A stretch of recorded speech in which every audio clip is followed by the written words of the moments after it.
Look guys, I can explain. Now, let's be civil here and we can just talk things out here, you know? The monthly patch is here, which means we gotta go over everything else that's coming in that month time period.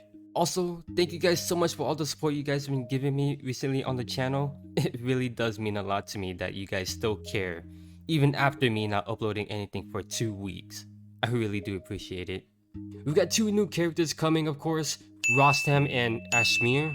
Ashemere is a pretty solid character, but Rostam here, oh my goodness, he is pretty freaking broken, especially in PvP. So let's go take a look at what he does. He is part of the Origin Strategy and Meteor faction. His talent: when there are enemies within 2 blocks at 3 and 4 stars, or it'll be 3 blocks when at 5 and 6 stars. His attack, defense, and skill increases all the way up to 20% when at 6 stars, and does not suffer from melee damage penalty. So there's no need to put the extreme magic bow on him. After actively attacking, he can move 2 blocks right after, and after taking action, he can use a grappling hook, which can be used on a defensive tile or on other characters, which will basically pull him towards that selected tile that you choose to put him at. This effect cannot be immunized, and his movement whenever he uses his grapple will be considered flying, which already sounds amazing. This has a cooldown of 4 turns when at 3 stars, 3 turns when at 4 and 5 stars, and it will be 2 turns at 6 stars. You will need Ashumere for his defensive bond, which is the character that comes along with him, and you will also need Ironblood Commander for his strength bond. His unique skill, Hook Lock. Now these names may not be entirely right once they arrive to global, since they do like to change it up compared to what you guys see here. But what it does is that it's an active skill that if used on the defensive tile or on other characters, it causes a displacement effect that pulls him and can move 2 blocks and attack right after. And buffs on him do not lose their turn duration when using the skill. His other skill, Desert Bite, it has a 3-turn cooldown that allows him to ignore guard and attacks an enemy, dealing 1.3 times physical damage. It will inflict -2 mobility on an enemy if they survive that lasts for 1 turn and cannot be dispelled. Lastly, his 3C skill, Furious Gladiator, it has a 3-turn cooldown that has a passive effect. If after taking action and on a defensive tile, Rostam gains damage dealt plus 15%. And counterattack range will increase by 1 block that lasts for 1 turn. This skill attacks an enemy dealing 1.6 times physical damage, and crit rate also increases by 30%. Melee soldiers will also attack with him, and if his skill is higher than the enemy, he will be able to stun them before battle that cannot be dispelled for 1 turn. After battle, he heals 30% of damage dealt. This skill is also not affected by melee penalties. Already this guy sounds pretty ridiculous.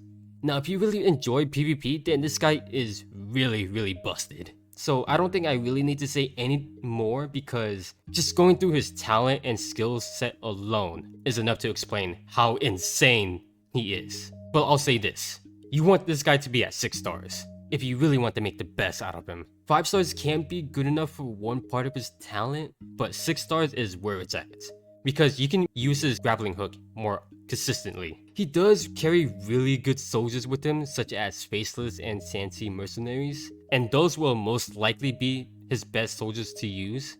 You also might want to run something like Lurker's Piercer for his weapon, since this will not only increase his crit rate, but also allow him to have another extra range whenever he uses his skill, which is another thing that makes him pretty broken. This guy can be pretty solid for regular content since he does have good skills. Him being part of the Origin faction is pretty good, since I always say this, Origin is a pretty strong faction to start off, especially if you're new.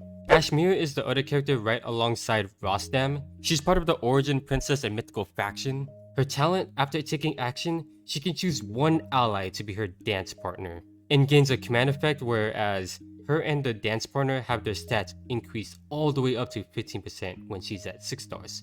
Besides HP, of course, and gaining immunity to stuns. If they're within adjacent to each other, or to put it in simpler terms, within 1 block of each other. The defense and magic defense are increased a further whatever percent her star level is at, up to 5% at 6 stars.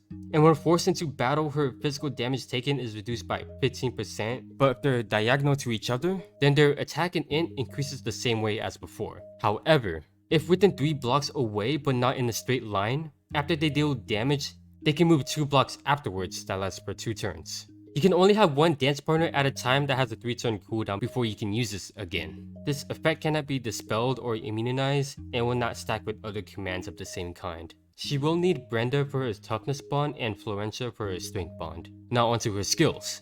Old Dance, which is a 2-cost skill, that has a 2-turn cooldown that has her attack an enemy dealing 1.5 times magic damage that ignores 20% of the enemy's magic defense. And after battle, she restores HP to her dance partner for 2 times of her int. Then her 1C skill, which has a 3-turn cooldown. It's an active skill that pulls other characters to her and will give that target that was pulled, herself and her dance partner, a random buff, then can move again and attack right after. And of course, buffs on her do not lose their turn duration. Lastly, her 3C skill has a 3-turn cooldown that has a passive where it gives her +2 range, as long as she has a dance partner. The first time the skill is used and when in a dance position, it reduces the skill's cooldown by 3 turns. Then after that first time, you have to wait for that skill's actual cooldown before you can use it again. This targets an enemy dealing 1.6 times magic damage, and if she's in a dance position, dance partner will also do fixed damage, whichever attack or int is higher. And if the target is in mixed forces, the fixed damage cannot be immunized. Afterwards, she gains Dancing Guard. What that does is when in dance position, if either partner is attacked, the other partner will deal fixed damage to the attacker to... oh, there's a typo here. But I'm pretty sure it's supposed to be 1.5 times of attack or int, whichever is the highest of that other partner, which lasts for 1 turn and cannot be dispelled. In case you guys don't know what these dance positions are, you can see it in her talent, although it doesn't really describe it as dance positions, that I'm quite positive that's what it's actually trying to refer it to.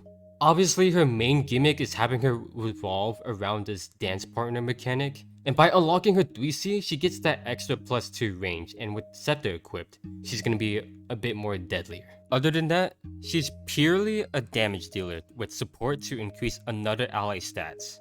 She'll probably won't be used a whole lot in PvP, but as for regular content, I would say the same as well. So not too much of a crazy character if you really think about it, unlike Rostam. Not only are these 2 characters coming, but the main story, Act 3, Chapter 16 to 20, will also be available. And not only that, there's gonna be this brand new change to the components system. And what that is basically something like an enhancement system to further increase your characters and component stats. The way how you clear the stages are the same with how you unlock the components. You use a character in that stage, and the next one you have to use a different one unless you reset, but this time it's gonna be 4 stages rather than 3. For each level cleared, you get something called Obscure Emblems. Now these names will be different for global, of course, just bear that in mind. For every 3 Obscure Emblem you collected, you can receive a Twilight Polo Star, but you can actually receive these in the Twilight stages. Once you collect enough Obscure Emblems, you can unlock rewards, and you can get these rewards once a week every Monday. These rewards include Morning Dawn Star and Morning Dawn Prayer, which will be used to make your components and characters even more stronger. For each component, they will have 3 Divine Slabs unlocked, and these slabs are separated between Attribute and Special Effects Slab. The Attribute Slab increases your heroes and soldier stats, while the Special Effects Slabs will provide battle effects. There are 3 slots for you to gain more upgrades and effects, but to unlock more, you will have to do specific requirements for more upgrades. You can use the Morning Dawn Prayer to consume it for Divine Prayer, and you can use this roll to increase a random stat, which is very similar to how the enchantment system works. As for the battle effects one, you can get something like increase magic damage, and then there's another one where if you don't move, your damage dealt will increase. Yeah, there's a whole lot of bunch to name. Another thing to note, you can get the Morning Dawn Star and Prayer from the new stages, and by unlocking a Divine Slab, you will get a Divine Prayer. There will be a reset for the Divine Slabs, but unless you need it to roll a different stats, but so yeah, I'm not sure why that is, but if you do end up resetting though, the Divine Prayers that you use to roll for random stats, you won't get any of that back. I know I was talking a whole lot there, but there was just so many details that I want you guys to know, and I know for sure I haven't covered everything on it. So I just decided to go over what you guys might be interested more. But I'll leave a link down in the description in case you guys wanted to read more about it, since I don't want the video to be any longer than it should be. 2 weeks later, possibly there will be a Wish Summon banner that lets you select 2 heroes for an increased rate, only up to the Iron Blood and Archon banner, as well as double Gates of Fates. Hopefully we get that. For the Macho Lotto 2 weeks later will be a Werner skin, which looks really cool by the way. I might get it myself. New exclusive for Kertesz and Mariandel should drop as well. For Kertesz, it's a helmet that gives him plus 10% HP, and after he gets attacked by an enemy that has his talent effect, Soul Seal, recovers 20% of his HP, and when an enemy is defeated, his puppet gains a plus 10% increase of damage dealt, and reduces damage taken by 10%. This one is not really all too great, so I wouldn't really bother with this one. Mariandel equipment is also a helmet that gives plus 10% HP. And all it does is that when her talent gives her mana, it has a 50% chance to gain another one, which is alright I guess. It's a pretty solid one, but at the same time, you don't really exactly need it. Sucks that most mages exclusives are helmets, but I suspect that Zlong does that because Tenyo Helm and the exclusive effects can be pretty ridiculous at times. That's about everything I have for you guys. If you enjoyed the video, leave a like and subscribe if you want to see more, and feel free to let me know down in the comments what you guys are looking forward to in this update. So yeah, thanks for watching. Your fellow Z.